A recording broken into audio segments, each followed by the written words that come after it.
दिल्ली में पिछले हफ्ते के मुकाबले हालात कुछ सुधरे हुए नजर आ रहे हैं। ऑक्सीजन की मांग कम हुई है, बेड्स के लिए मारामारी भी पहले से कम हुई है और पिछले दिनों में जो पॉजिटिविटी रेट 35 से गिरकर अब 15 के आसपास आ गया है, जो कि राहत की बात है। आपको दिखाते हैं दिल्ली के एलएनजेपी अस्पताल से जी मीडिया संवाददाता वरुण भसीन की ग्राउंड रिपोर्ट। कोरोना संक्रमण की चलती इस दूसरी लहर में अगर राजधानी दिल्ली की हम बात करें तो अब जो हालात हैं वो सुधरते हुए नजर आ रहे हैं। अस्पतालों के बाहर जो पहले भीड़ देखने को मिलती थी, अब वो उतनी भीड़ नहीं है, क्योंकि जो पॉजिटिव होने के जो मामले थे वो बेहद अब कम हो चुके हैं। अगर देखा जाए जो पॉजिटिविटी रेट आज से 10 दिन पहले 35 के आसपास था, वो अब कम हो चुका है और वो अब 15 से नीचे आ चुका है। कल भी दिल्ली की अगर बात करें तो पिछले 24 घंटे में जो 10,000 मामले थे वही सामने आए हैं। हालांकि ये मामले भी अभी ज़्यादा हैं, लेकिन जहां पर दिल्ली में पहले पॉजिटिविटी रेट जो बहुत ज़्यादा था, पर अब वो सुधर रहा है। और दिल्ली सरकार की तरफ से भी ये जानकारी दी गई है कि जो ऑक्सीजन की ज़रूरत थी, यानी कि जो 700 मीट्रिक टन से ज़्यादा ऑक्सीजन की ज़रूरत पड़ रही थी, वो अब 582 के आसपास रह चुकी है। यानी कि वो जो मरीज़ एक साथ जो बाहर आया था दिल्ली के हॉस्पिटल्स में, वो कम हुआ है और मरीज जो लोग मौजूद हैं यहाँ पर, उनको अब वो जो इलाज है वो ज़्यादा अच्छे से मिल पा रहा है। जो मेडिकल जो स्ट्रक्चर था जिस पर दबाव पड़ा था, वो इस वक्त थोड़ा सा कम होता हुआ नजर आ रहा है और यही कोशिश की जा रही है कि अब ज़्यादा से ज़्यादा लोगों को अच्छे से वो इलाज मिल पाए, जो कि शायद पिछले 10 से 15 दिन या 20 दिन की बात करें तो लोगों को दिल्ली में नहीं मिल पा रहा था। और उन्हीं गलतियों को अब एक बार से फिर सुधारने के लिए राज्य सरकार और केंद्र सरकार दिल्ली में काम कर रही है। और मेरठ की जनता के लिए Covid command and control centre खुला है। मेरठ की हम बात कर रहे हैं, जहां पर Covid command and control centre को खोला गया है, जो कोरोना मरीजों की मदद के लिए है। लेकिन जब जी मीडिया संवाददाता शोभित चतुर्वेदी ने इसका रियलिटी चेक किया तो क्या निकलकर सच्चाई सामने आई, आपको दिखाते हैं उनकी ग्राउंड रिपोर्ट में। कोरोना के सबसे भयावह हालात पूरे उत्तर प्रदेश में अगर बात की जाए तो वो मेरठ में है और इस समय हम उस कमांड सेंटर में खड़े हैं जहां से पूरे कोविड को मॉनिटर किया जा रहा है। यानी कि कोई परेशानी है, आपको बेड चाहिए या कुछ भी आपको डिटेल नोट करानी है कोविड से संबंधित, तो आपकी पूरी डेस्क बनी हुई है, यहीं पर नोट कराते हैं। अभी हमने रियलिटी चेक किया, अभी हमने कॉल किया था, उसके बाद जो आगे बात करते हैं। सर, आप कंट्रोल रूम में हैं, क्या नाम है आपका? सर, मेरा नाम तो रविंद्र कुमार है। अभी कॉल किया था, आपने कहा कि शुभार्थी में बेड अवेलेबल है। उन्हें जब कॉल किया उन्होंने मना कर दिया। सर, जो पेपर में सर अपडेट दिया था हॉस्पिटल का, सर उसके अकॉर्डिंगली सर मैंने बताया सर। नहीं, अच्छा ये बताइए, जैसे मालिक कोई गंभीर है मरीज़, आप प्रयास भी कर रहे हैं हेल्प करने का, आपने नंबर दिया कि यहाँ बात करिए, वहाँ पे बेड अवेलेबल है, उन्होंने साफ मना कर दिया, ऐसे कैसे हेल्प हो पाई? जैसे गंभीर मरीज का सर फ़ोन आता सर, हम उनको बता दें, डॉक्टर साहब का नंबर दे देते हैं, वो उनसे पेपर्स मांगते हैं सर, उसके आधार पर सर उनकी हेल्प करते हैं डॉक्टर साहब। नहीं, जैसे वहाँ बेड के लिए मना कर दिया, आपने कहा बेड अवेलेबल है, हमने बात की, उन्होंने मना कर दिया, तो क्या डेटा गलत है या कहाँ लापरवाही हो रही है? सर, हमारे पास जो हॉस्पिटल्स की अपडेट नहीं है सर, इस समय आ जाती है सर जनरली डेली। आम व्यक्ति परेशान हो सकता है ना इससे? सर नेचुरली सर हो सकता है, तो इस पर ध्यान देंगे आगे से? निश्चित रूप से सर। तो ये रियलिटी चेक में एक ऐसा खुलासा हुआ है, यानी कि अगर एक आम व्यक्ति फ़ोन करता है कंट्रोल रूम में तो उसे सहायता नहीं मिल सकती है। जो नंबर दिए जा रहे हैं वहाँ पे बेड के लिए मना कर दिया जा रहा है। कैमरामैन सागर के साथ शोभित चतुर्वेदी, जी मीडिया, मेरठ। और आज ईद है और ईद पर लोग दिल्ली की जामा मस्जिद पर इकट्ठा ना हो, इसके लिए सुरक्षा व्यवस्था काफी कड़ी की गई है। दिल्ली में हर साल ईद पर माहौल तो बेहद खुशनुमा होता ही है, लेकिन इस साल स्थिति अलग है। इस साल कोरोना ने त्योहार के रंग को फीका कर दिया है। देखिए जी मीडिया संवाददाता वरुण भसीन की ये रिपोर्ट। आज 14 मई को देश भर में ईद मनाई जा रही है, लेकिन कोरोना संक्रमण के चलते इस बार भी जो ईद का रंग है वो फीका नजर आ रहा है। जामा मस्जिद में लोगों से अपील की गई है इस बार की जो नमाज है वो घर से ही अदा की जाए, और उसके चलते जो चौकसी है वो भी आप देख पा रहे हैं कि किस तरीके से अब वो जो पुलिस, इसका सुरक्षा बल है वो मौजूद है। यहाँ पर ये सुनिश्चित किया जा रहा है कि किसी भी तरह से लोग इकट्ठा ना हो, यानी कि वो जो नमाज अदा की जाती है हर साल वो यहाँ पर आकर जाकर नहीं बल्कि इस बार घर पर अपने परिवार के साथ अदा की जाए। और इसी को देखते हुए चांदनी चौक और जामा मस्जिद के आसपास की ये तस्वीर आपको हम बता रहे हैं कि अब यहाँ पर वो इस वक्त कोरोना संक्रमण के चलते जो लॉकडाउन दिल्ली में चल रहा है उसको पूरा सुनिश्चित करने की कोशिशें हैं। इस वक्त मेरे साथ शहजाद हैं, उनसे बात करते हैं कि इस बार की ईद कुछ अलग है, लेकिन क्या कहा गया है, क्या है प्रशासन की तरफ से? सबसे पहले आप सर, लॉकडाउन की वजह से जो भी दिल्ली सरकारी गाइडलाइंस हैं उसके अकॉर्डिंग ही हम लोगों ने इस बार ईद मनाई है।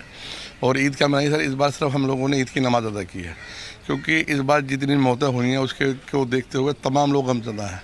और ये त्यौहार खुशी होगा, तो जब आदमी खुश नहीं है तो त्यौहार कहाँ से मनाएगा। फिर भी यह है कि कोशिश की, लोगों को समझा रहे हैं, लोगों को बता रहे हैं कि आप सोशल डिस्टेंसिंग का पालन कीजिए और एक दूसरे से दूरी बना के रखें। बहुत फ़र्क है इस बार ईद में। हर बार हम देखते थे किस तरह से बाजार सजे होते थे, एक बहुत बड़ा त्यौहार हम इसको समझते हैं, उसके बाद जो रौनक देखने को मिलती थी वो कहीं ना कहीं सर, ये वो त्यौहार है कि अगर एक दूसरे के बीच में अगर कोई कलेश है या एक दूसरे को दिल में कोई बुराई है तो हम लोग गले लग के उसको बिठा दिया करते थे। इस बार हमें वो मौका भी नहीं मिला। सिर्फ हम दुआ करेंगे एक दूसरे के लिए कि हम एक दूसरे के लिए ज़िंदा रहें। यही हमारी सबसे बड़ी ईद है इस बार। और यही दुआ करते हैं कि इस मुल्क में दोबारा से सलामती आए, लोग दोबारा से खुशहाल हो और वो दौर दोबारा लौट कर आए। वही हमारी ईद होगी। जी बिल्कुल, देखिए कि वो दौर वापस से लौट के आया, यानी कि जो संक्रमण के चलते इस वक्त जो हज़ारों परेशानियों से गुजर रहे हैं परिवार, उनको देखते हुए इस बार वो ईद का एक जो रौनक है वो देखने को नहीं मिल रही है। लेकिन सब यही दुआ कर रहे हैं कि जल्द से जल्द इस संक्रमण की जंग से भारत और दिल्ली के लोग यहाँ पर जो जामा मस्जिद के आसपास आज इस चीज़ को लेकर उदास हैं कि वो आज नमाज अदा जामा मस्जिद में आकर नहीं कर पाए, वो अगले साल एक बार फिर से यहाँ पर आकर नमाज अदा करें और ईद का जश्न मनाएं। वरुण भसीन, जी मीडिया, दिल्ली। और देहरादून के मार्केट में कुछ देर के लिए दुकानें खुली तो लोगों की भीड़ लग गई। दुकानों पर कोरोना गाइडलाइंस का पालन नहीं हो पा रहा है। पुलिस इन दुकानदारों के चालान काट रही है, कार्रवाई कर रही है, लेकिन कोरोना का स्वरूप जितना भयानक हो चुका है, लोगों में कोरोना का उतना डर देखने को नहीं मिल रहा है, जो कि चिंता की बात है। देखिए जी मीडिया संवाददाता राहुल मिश्रा की ये ग्राउंड रिपोर्ट। 10 मई के बाद आज जनरल स्टोर्स की दुकान खुली है और जनरल स्टोर्स की दुकान जब खुली है तो लोग खरीदारी करने के लिए काफ़ी संख्या में पहुंचे हुए हैं। भीड़ देखने को मिल रही है, बाज़ारों में काफ़ी ज़्यादा भीड़ देखने को मिल रही है, क्योंकि आज से फिर उसके बाद जो जनरल स्टोर्स की दुकान है, राशन की जो दुकान है, ये राशन की दुकानें अब फिर आगे 18 मई तक बंद रहेंगी। जो सस्ते गल्ले की दुकान है, पीडीएस सिस्टम की जो दुकान है, सरकारी सस्ते गल्ले की दुकान, वो केवल यहाँ पर खुली रहेंगी। लेकिन भीड़ काफ़ी ज़्यादा देखने को मिल रही है और उसी को लेकर के पुलिस भी यहाँ पर काफ़ी चाक चौबंद है। पुलिस जिनके द्वारा सोशल डिस्टेंसिंग ने मेंटेन किया जा रहा है दुकानों पे, उन पे चालानी कार्रवाई भी वहाँ पर किया जा रहा है पुलिस के द्वारा। उनके जो मेंटेन है, जो कोविड के गाइडलाइंस हैं, उन गाइडलाइंस को जो लोग फॉलो नहीं कर रहे हैं, उन गाइडलाइंस को फॉलो नहीं करने वालों के ऊपर यहाँ पर चालान की कार्रवाई भी की जा रही है। आप लोग क्या सोशल डिस्टेंसिंग वगैरह नहीं मेंटेन करने पे ही? बिल्कुल, सोशल डिस्टेंसिंग जो मेंटेन नहीं कर रहा है उसके खिलाफ कार्रवाई की जा रही है और जिनके चालान ज़रूरत पड़ने पर चालान की कार्रवाई भी की जा रही है। 500 का चालान भी हो रहे हैं और ज़रूरत पड़ने पर मुकदमा भी पंजीकृत किया जा रहा है। ज़रूरत पड़ने पर मुकदमा भी, और क्योंकि कोविड के जो गाइडलाइंस हैं, उन गाइडलाइंस को फॉलो कराने के लिए ही यहाँ पर दुकानदारों ने भी अपनी तरफ से घेरे बना रखे हैं। जो सफ़ेद रंग के घेरे हैं उनमें ही लोगों को सोशल डिस्टेंसिंग मेंटेन करने के लिए लोगों को वहाँ पर किया गया है कि लोग वहाँ खड़े रहें और जो एक प्रॉपर गाइडलाइंस है, जो प्रॉपर गाइडलाइंस के तहत ही जो कोविड के गाइडलाइंस हैं उनको फॉलो करते हुए लोग अपनी यहाँ पर ख़रीदारी करें, क्योंकि दुकानें 5 दिन के बाद यहाँ पर खुली हैं। तो इस वजह से ही काफ़ी ज़्यादा भीड़ इस समय बाज़ारों में देखने को मिल रही है। कैमरामैन संदीप बुडेला के साथ राहुल मिश्रा, जी मीडिया, देहरादून।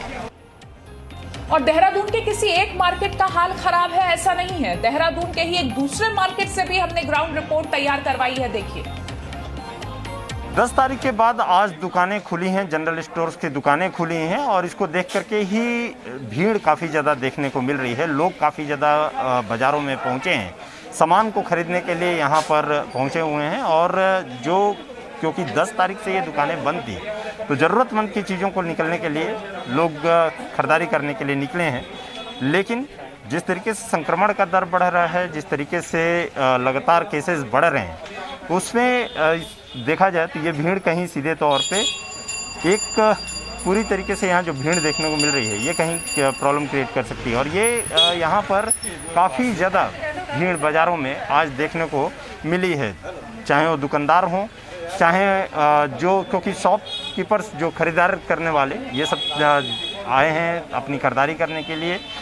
शॉपकीपर्स की तरफ से, यदि दुकानदारों की तरफ से देखा जाए तो रस्सियां वगैरह तो ज़रूर लगाई गई है, लेकिन भीड़ इतनी ज़्यादा है कि जो सोशल डिस्टेंसिंग के नॉर्म्स हैं या जो कोविड के नॉर्म्स हैं उनको कहीं सीधे तौर पे फॉलो नहीं हो पा रहा है। लोग यहाँ पर खरीदारी करने के लिए आए, क्योंकि फिर इसके बाद 5 दिन बाद ये दुकानें अब खुलेंगी। मैम, आप खरीदारी करने के लिए आई हैं? आप घर का सामान को, दुकान का लेना, दुकान के सामान की खरीदारी करने के लिए आई हैं? देखिए, कितना सामान तो स्टोर नहीं कर सकते हैं, जैसे जैसे सामान आ रहा है वैसे वैसे मतलब हम ले जाते हैं और दोबारा फिर आकर के जब बाजार खुलता है तब फिर ले जाते हैं। अब यह है कि जैसे एक ही बारी में थोड़ा थोड़ा सारा सामान ले लिया, फिर बार बार यहाँ भी कौन आएगा, ज़्यादा भी मतलब दुकानें भी तो बंद रहेंगी। हाँ, दुकानें भी बंद रहेंगी और मतलब बार बार फिर आने में भी दिक्कत है, इसी वजह से भीड़ भी हो रही है। कई दिनों बाद ये दुकानें खुली हैं और इन दुकानों को, क्योंकि शॉपकीपर्स भी यदि आए हैं, क्योंकि ये थोक मार्केट है, थोक मार्केट में शॉपकीपर्स भी यहाँ पर आए हुए हैं अपना खरीदारी करने के लिए, कि अपने जो सामान हैं, जो हाउस होल्ड्स हैं, जो बेचने वाले सामान हैं, उन सभी को खरीद करके, क्योंकि फिर अब 18 मई तक ही दुकानें ये बंद रहेंगी। आज के बाद ये 18 मई तक दुकानें बंद रहेंगी। कैमरामैन संदीप बडोला के साथ राहुल से, जी मीडिया, देहरादून। और देहरादून के बाद अब कोलकाता की बात करते हैं। कोलकाता में भी ऑक्सीजन लंगर लगाया जा रहा है।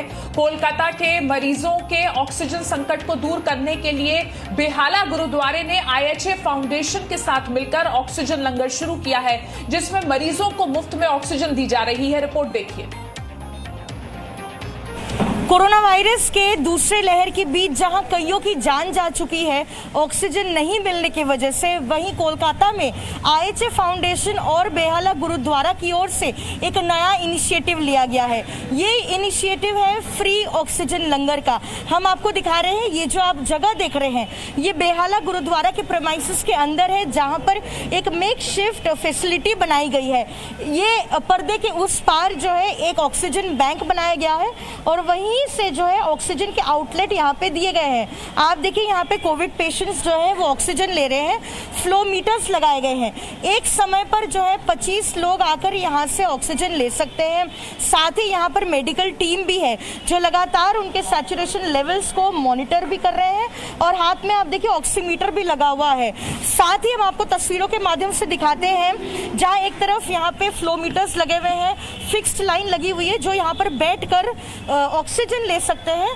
साथ ही यहाँ पर कुछ ऑक्सीजन कॉन्सेंट्रेटर्स रखे गए हैं। इसे पोर्टेबल रखा गया है क्योंकि अगर कोई कोविड पेशेंट आता है जो अंदर तक नहीं पहुंच सकता है, चेयर में नहीं बैठ सकता है, अगर तबीयत बहुत ही ज्यादा सीरियस है तो वो अपने गाड़ी में ही रह सकते हैं। हम आपको दिखाते हैं, गुरुद्वारा के रोड पर अगर गाड़ी खड़ी होगी तो यहाँ से जो है ऑक्सीजन कॉन्सेंट्रेटर को ले जाया जाएगा, उनकी गाड़ी के पास भी फिक्स कर दिया जाएगा ताकि वो ऑक्सीजन ले पाए। और आपको बता दें, ये पूरी सेवा जो है वो बिल्कुल फ्री ऑफ कॉस्ट है और कोई भी जाति धर्म को न देखते हुए सभी को दिया जाएगा। इसके अलावा साथ ही इनकी तरफ से एक और इनिशिएटिव शुरू किया गया है, मोबाइल ऑक्सीजन सप्लाई, वो भी पूरी तरीके से फ्री ऑफ कॉस्ट होगा। और जिन इलाके में कोई ऐसे पेशेंट है जो इस गुरुद्वारा तक नहीं पहुंच सकता है तो उनको जो है पहुंचाया जाएगा गाड़ी में ऑक्सीजन।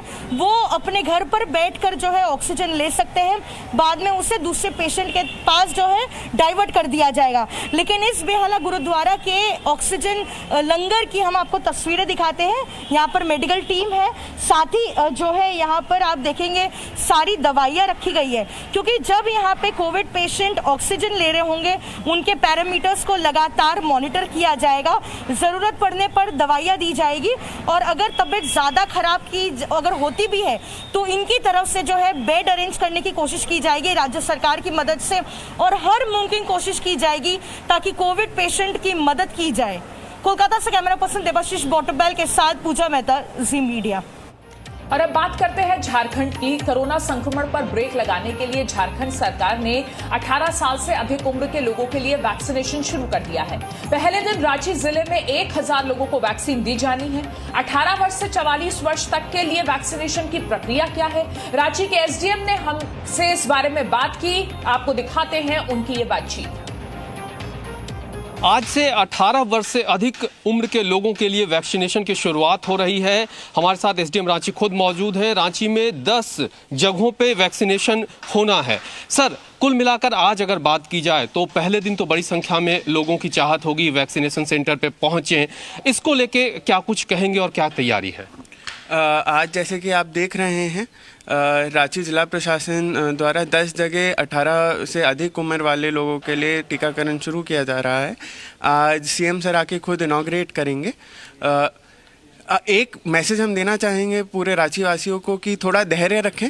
हम जानते हैं कि सभी लोग वैक्सीन लगाना चाहते हैं, लेकिन ऑनलाइन रजिस्ट्रेशन करें। सेल्फ रजिस्ट्रेशन.coviN.in पे, कोविन पोर्टल पे जाके सेल्फ रजिस्ट्रेशन करें, अपना नंबर लें, धैर्य रखें। सबको वैक्सीन मिलेगा, पर्याप्त वैक्सीन है। के रजिस्टर्ड कराते हैं लोग तो कई बार फील्ड बताता है, कई बार वैक्सीन नहीं है, इस तरह की जो जानकारी आती है, वैसे में युवा थोड़ा अधीर होते हैं, क्योंकि जिनसे आप धैर्य की बात करें वही सबसे ज़्यादा अधीर होते हैं। उनको क्या कहेंगे जो कई बार इस तरह के मैसेज आते हैं? अगर ऐसा कोई मैसेज आता है तो आप हमको कांटेक्ट कर सकते हैं, या फिर हमारा सपोर्ट टीम है उनको कांटेक्ट कर सकते हैं। इस बार जो डिफरेंस ये है कि सिर्फ ऑनलाइन रजिस्ट्रेशन से होगा।